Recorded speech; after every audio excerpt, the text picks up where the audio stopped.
శివాయ. ఓం నమో నారాయణాయ.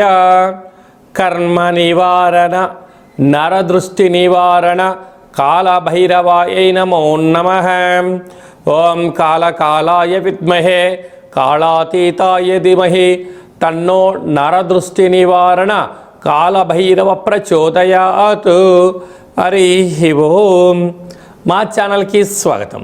చూస్తున్న వీక్షకులకు ప్రేక్షకులకు ప్రియ కాళభైరవ భగవద్బంధులకి స్వాగతం పలుకుతూ మమ్మల్ని ఎంతగానో ఆదరిస్తూ ఉండబడినటువంటి ప్రియ సోదర సోదరీమణులకు, జ్యోతిష్య అభిమానులకు, సనాతన ధర్మ సంరక్షకులకు అందరికీ నూతన ఆంగ్ల సంవత్సర శుభాకాంక్షలు. 2026వ సంవత్సరం జనవరి నెల 1వ తారీఖు నుండి డిసెంబర్ నెల 31, 2026వ సంవత్సరము అందరికీ నూతన ఆంగ్ల సంవత్సరానికి స్వాగతం పలుకుతూ ఈ 2026వ సంవత్సరంలో అందరికీ శుభాన్ని, జయాన్ని, ఐశ్వర్యాన్ని, ఆనందాన్ని ప్రసాదించాలని మనం మనసారా కోరుకుందాం. ఇక్కడ విశేషం ఏమిటయ్యానగా మనకు క్యాలెండర్ పంచాంగం చెప్పుకుంటున్నాం. మనకి ఇక్కడ గురువారం రోజు ప్రారంభమవడం, అందులో 1వ తారీఖున రోహిణీ నక్షత్రం అయింది. గురువారం రోజున రోహిణీ నక్షత్రము, అందులో గురువారము. గురు అంటే గురువు యొక్క రోజు, చంద్రుడి యొక్క నక్షత్రము. అంటే విశేషమైనటువంటి గజకేసరి యోగము ఈ సంవత్సరం అందరికీ ప్రసరిస్తుందని చెప్పి గమనించాలి. అలాగనే మనకు ఉగాది పండగ శ్రీ పరాభవనామ సంవత్సరము కూడా గురువారం ప్రారంభమవుతుంది. ఇది చాలా విశేషంగా గమనించగలగాలి. కనుక ఈ సంవత్సరము విద్యార్థులకు, ఉద్యోగస్తులకు, వ్యాపారస్తులకు, నూతనమైనటువంటి అత్యంత ఆధునిక టెక్నాలజీని నేర్చుకునేటువంటి వారందరికీ, వ్యవసాయ సోదరీమణులకు అందరికీ సువర్ణపు యుగంగా భావించగలగాలి. ద్వాదశ రాశుల్లో గ్రహ గమనాన్ని ఒకసారి వీక్షింపచేద్దాం. మిథున రాశిలో దేవగురు బృహస్పతి సంచార స్థితి, సింహరాశిలో కేతు సంచార స్థితి, ధనుసు రాశిలో చతుర్గ్రహ కూటమి రవి, కుజ, బుధ, శుక్ర సంచార స్థితి, కుంభరాశిలో రాహు సంచార స్థితి, మీనరాశిలో శని భగవానుని సంచార స్థితితో ద్వాదశ రాశుల్లో గ్రహ గమనాలు ఈ విధంగా ఉన్నాయి. కన్యరాశి వారికి ఈ నూతన ఆంగ్ల సంవత్సరం నుండి మరియు ఉగాది పండుగ నుంచి ఆదాయ వ్యయాలు ఎలా ఉన్నాయో, రాజపూజ్య అవమానం ఎలా ఉందో ఈ వీడియోలో తెలుసుకుందాం. ఆదాయం 8, వ్యయం 11. అనగా 8 రూపాయలు మీరు సంపాదిస్తే 11 రూపాయలు ఖర్చు పెట్టబోతున్నారు. కనుక 3 రూపాయలు అప్పు కాబోతుంది. కనుక ఇలాంటి కాల సమయంలో అపోహలకు వెళ్ళొద్దు, ఆడంబరాలకు దూరంగా ఉండండి. బంధువులని, మిత్రులని, స్నేహితులని, సన్నిహితులని కానీ అప్పు ఇచ్చారా తిరిగి రాకపోగా మీకు అశాంతి, అనారోగ్యం కలిగి మానసికమైనటువంటి ఇబ్బందికి గురయ్యే పరిస్థితి చాలా అధికంగా ఉంటుంది. రాజపూజ్యం 3, అవమానం 3. అంటే మీతో సహాయం పొందిన వారేమో మీరు చాలా మంచివారు అంటూ ఉంటారు, కానీ మాట ఇచ్చి మీరు మాటను నెరవేర్చుకోలేని పరిస్థితుల్లో ఆయన ఏంటండి మాట చెప్తాడు, మాట మీద నిలబడడు అని చెప్పి వారేమో మీకు శత్రులు అవుతారు. కనుక కన్యరాశి వారు ఎంత ఓపిక, పట్టుదల, సహనము, ధర్మము, ఆధ్యాత్మిక చింతన కలిగి ఉన్నప్పుడు సకలమైనటువంటి రుణ, రోగ, శత్రు సమస్యలను దూరం చేసుకునే పరిస్థితి ఉంటుంది. అదే కాకుండా ఇక్కడ 3 రూపాయలు అప్పు అవుతున్నాయి కనుక ఆడంబరాలకు వెళ్ళొద్దు. వచ్చినటువంటి ఆదాయాన్ని స్థిరాస్తులు సంపాదించే ప్రయత్నం చేయండి. కానీ బ్యాంకు వాళ్ళు లోన్లు ఇస్తున్నారు కదా, అడగగానే అప్పులు ఇస్తున్నారు కదా అని చెప్పి అప్పులు తెచ్చి ఇంకో చోట మీరు పెట్టుబడులు పెట్టారా? మీరు అప్పు తెచ్చిన చోటనేమో మీరు అప్పులు కట్టాలి. మీరు అనుకున్నంత ధర పలకలేని సమయంలో ఇది పోతుంది, అదే పోతుంది, అప్పుల పాలయ్యే పరిస్థితి చాలా అధికంగా ఉంటుంది.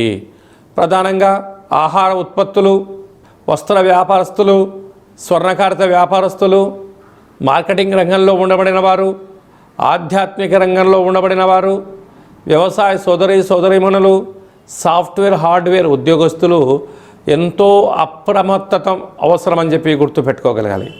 ఇలాంటి కాల సమయంలో ఈ సంవత్సరం మనకు యమునా నది రాబోతుంది కనుక, యమునా నదికి పుష్కరాలు ఉన్నాయి కనుక పుష్కర స్నానం చేయగలిగితే, పితృదేవతల యొక్క ఆశీస్సులు పొందగలిగినట్లయితే సకల గ్రహ దోషం తొలగుతుంది. ప్రతి బుధవారం పూట విష్ణు సహస్రనామ పారాయణాన్ని వినడం, చదవడం, వెంకటేశ్వర స్వామివారికి తులసిమాలను సమర్పించడం, అమ్మవారికి అయ్యవారికి బంగారు రంగు పట్టు వస్త్రాలను సమర్పించినట్లయితే సకల ఐశ్వర్యం కలిగి ఆనందంగా ఉంటారని చెప్పి గమనించాలి.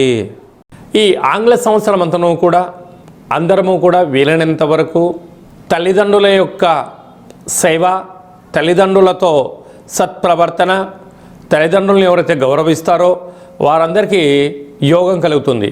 అలాగనే మనకు దత్తాత్రేయ స్వామి వారి యొక్క దర్శనం, ప్రతి గురువారం పూట శ్రీ మేధా దక్షిణామూర్తి స్వామివారిని స్మరణ, ప్రతి గురువారం రోజున మహాదేవుడికి రుద్రాభిషేకము, అలాగనే గాణగాపుర దర్శనము, వీలైతే అరుణాచల క్షేత్ర స్వామివారి యొక్క దర్శనం ఎవరైతే చేసుకుంటారో ఈ సంవత్సరంలో పరిపూర్ణమైనటువంటి గురువు యొక్క ఆశీస్సులు కలిగి విద్యలో, ఉద్యోగంలో, ఐశ్వర్యంలో, వ్యాపారంలో కొదవ ఉండదు అని చెప్పి గమనించగలగాలి.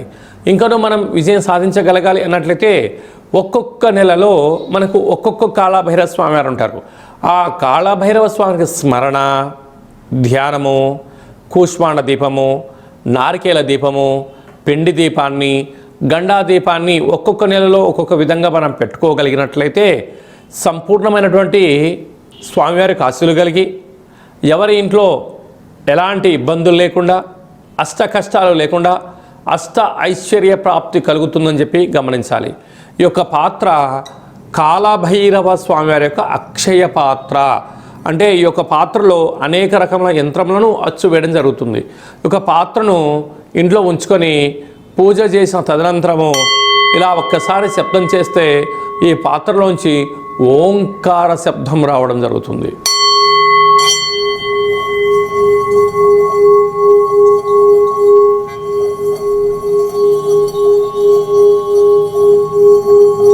ఈ ఓంకార శబ్ద ధ్వనితం వలన మనిషి శరీరంలో ఉండబడినటువంటి చక్రాలు వికసింపచేయడం, ఆనందం కలగడం, దురదృష్టం దూరం కావడం, అదృష్టం అద్భుతమైన యోగం కలిగి మనకు అనుకున్న అన్ని పనులు విజయం సాధించడం జరుగుతుంది.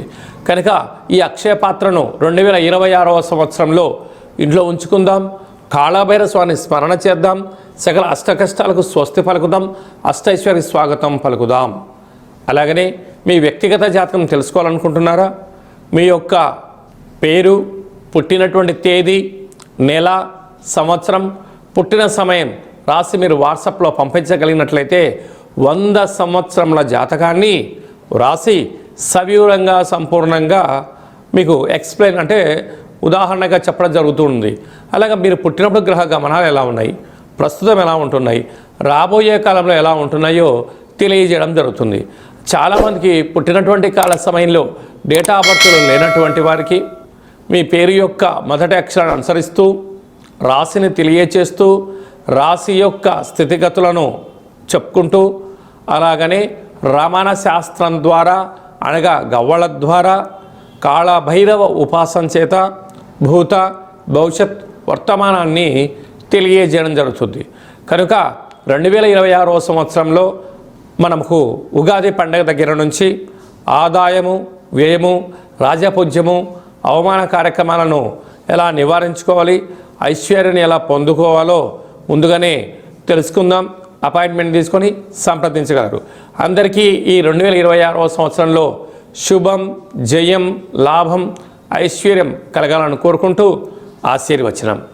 శతమానం భవతు శతాయ పురుష సతేంద్రియ ఆయుష్యేవేంద్రియే ప్రతిష్టతి. నూతన ఆంగ్ల సంవత్సరాంతం ఆయురారోగ్యం ఐశ్వర్యం దేహిమే కాళభైరవాయ నమః. హరి ఓం. ఈ వీడియో మీకు నచ్చినట్టయితే లైక్ చేయండి, షేర్ చేయండి. అందరికన్నా ముందుగా మా ఆధ్యాత్మిక వీడియోలు మీరు చూడాలనుకుంటున్నట్లయితే మా ఛానల్ని సబ్స్క్రైబ్ చేసుకోండి. అలాగనే గంట సింబల్ ప్రెస్ చేయండి. అలానే బటన్ కూడా తెలియచేయండి. భగవద్బంధులకు మిత్రులకు ఈ ఆధ్యాత్మిక సమాచారం చేరవేసి హిందూ ధర్మాన్ని కాపాడండి.